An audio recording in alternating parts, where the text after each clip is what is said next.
In 1925, one of the most unbelievable scams in history took place in the heart of Paris. A man convinced a wealthy businessman that the Eiffel Tower was about to be dismantled and sold for scrap metal. The businessman paid a fortune for the rights to buy it. There was only one problem. The seller didn't own the Eiffel Tower. He didn't work for the French government, and he had absolutely no authority to sell it. To understand how this scam worked, we first need to look at the man behind it. His name was Victor Lustig, and he would become one of the greatest con artists the world has ever seen. What makes this story even more incredible is that after successfully pulling off the scam, he attempted to do it again. This is the story of the man who sold the Eiffel Tower. Victor Lustig was born in 1890 in what is now the Czech Republic. From an early age, he displayed a remarkable talent for reading people. He understood something that most people never fully learn. Facts matter less than emotions. People often believe what they want to believe. Lustig quickly discovered that confidence could open doors that honesty never could. As a young man, he traveled throughout Europe, spending time in luxury hotels, casinos, and on ocean liners. He learned several languages and became skilled at adapting his personality to fit any situation. To some people, he was a businessman. To others, he was an aristocrat. Sometimes he pretended to be a diplomat. The details changed, but the goal remained the same: gain trust, then profit from it. Unlike violent criminals, Lustig relied entirely on psychology. His greatest weapon was not a gun, it was persuasion. Over the years, he carried out numerous scams and developed a reputation among criminals as someone unusually intelligent. He carefully studied human behavior. He learned how greed, pride, ambition, and fear could influence decisions. At the time, Europe was full of wealthy businessmen who had made fortunes during rapid industrial growth. Many of them were confident, but also vulnerable to anyone who appeared educated, official, or important. Lustig understood something very simple. In most cases, people don't question authority, they obey it.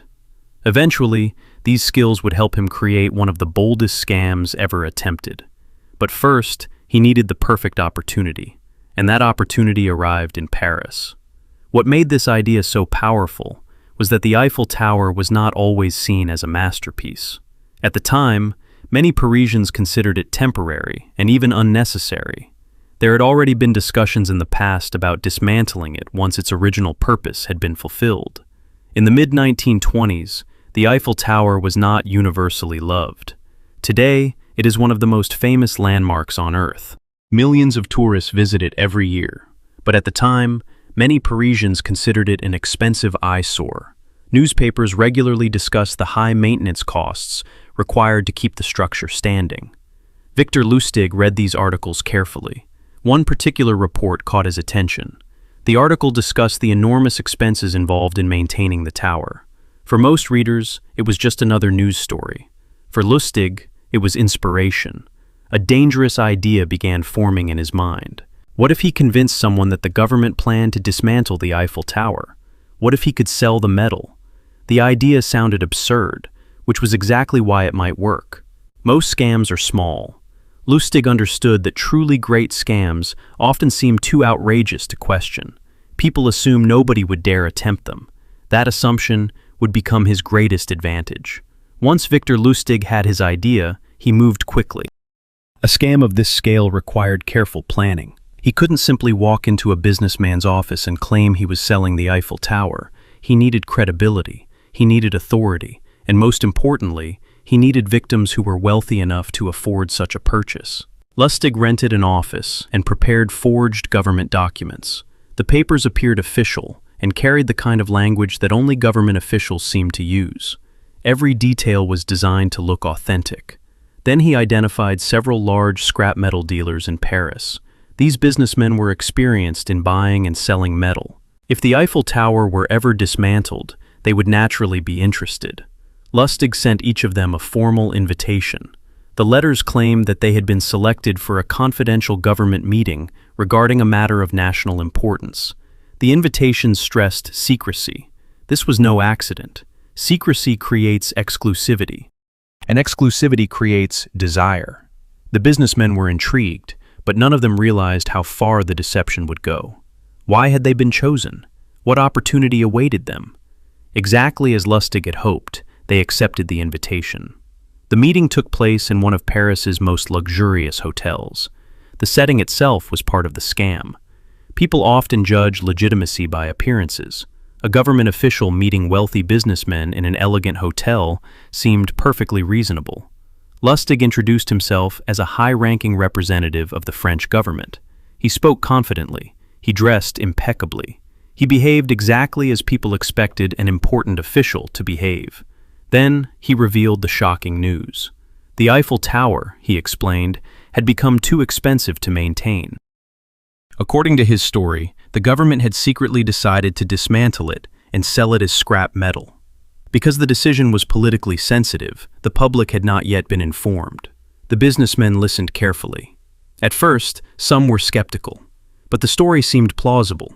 After all, newspapers had recently discussed the high costs of maintaining the tower. Lustig had cleverly built his lie around real facts. This made it much easier to believe.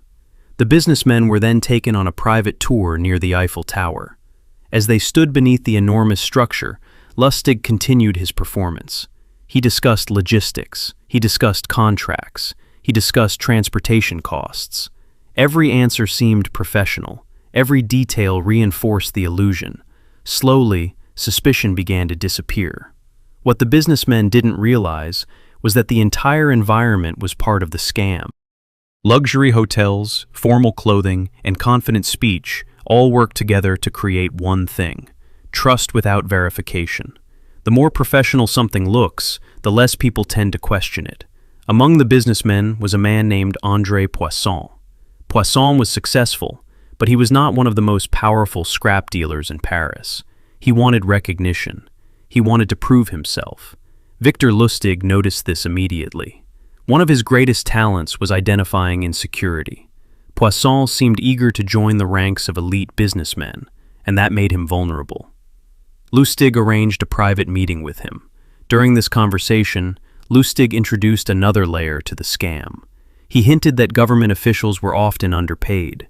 Then he suggested that a personal payment might help secure the contract. In other words, he asked for a bribe. Strangely, this made the scam seem even more believable. Corruption existed. Many businessmen expected it.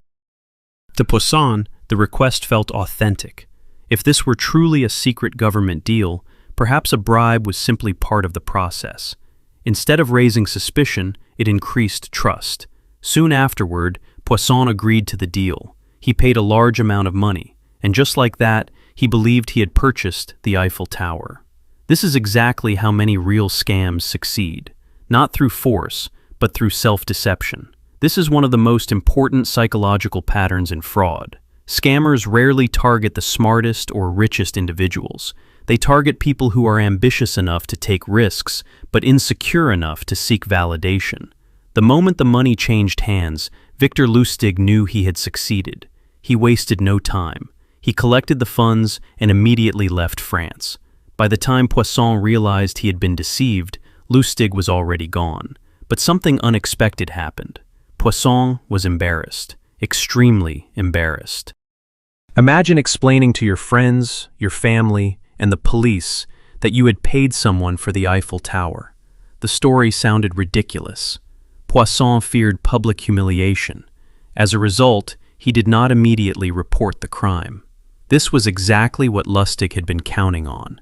Many victims of fraud remain silent because they are ashamed. The longer Poisson stayed quiet, the more time Lustig had to disappear. For a con artist, silence is often more valuable than money. In fraud cases like this, silence is often more powerful than escape. Most victims don't report scams immediately, not because they cannot, but because they are afraid of being judged. Most criminals would have stopped there. Victor Lustig was not most criminals. After successfully escaping with the money, he became convinced that he could repeat the scam. A few weeks later, he returned to Paris. His plan was astonishing. He intended to sell the Eiffel Tower a second time. Using similar tactics, he approached another group of potential buyers. But this time, things were different. Word began to spread. Questions were asked. People became suspicious. Unlike his first victims, the new targets were more cautious. The risk of exposure increased rapidly. Realizing that the situation was becoming dangerous, Lustig abandoned the operation and fled once again. Although the second attempt failed, the fact that he even tried remains extraordinary. Most people struggle to imagine selling the Eiffel Tower once. Victor Lustig nearly did it twice. The Eiffel Tower scam became one of the most famous frauds ever recorded. It has fascinated historians, psychologists, and criminologists for decades. The reason is simple. The scam wasn't based on technology. It wasn't based on hacking. It wasn't based on force. It was based entirely on human psychology. Lustig understood that people are often influenced by authority. They trust official documents. They trust confident individuals. And they trust opportunities that seem exclusive. He combined all of these elements into a single, perfectly constructed deception. His story serves as a reminder that intelligence alone does not protect people from fraud. Many of his victims were experienced businessmen, yet they still fell for the scam, not because they were foolish, but because they were human. Nearly a century later, the Eiffel Tower still stands over Paris. Millions of tourists photograph it every year. Most have no idea that, in 1925, a man convinced a businessman that he owned it.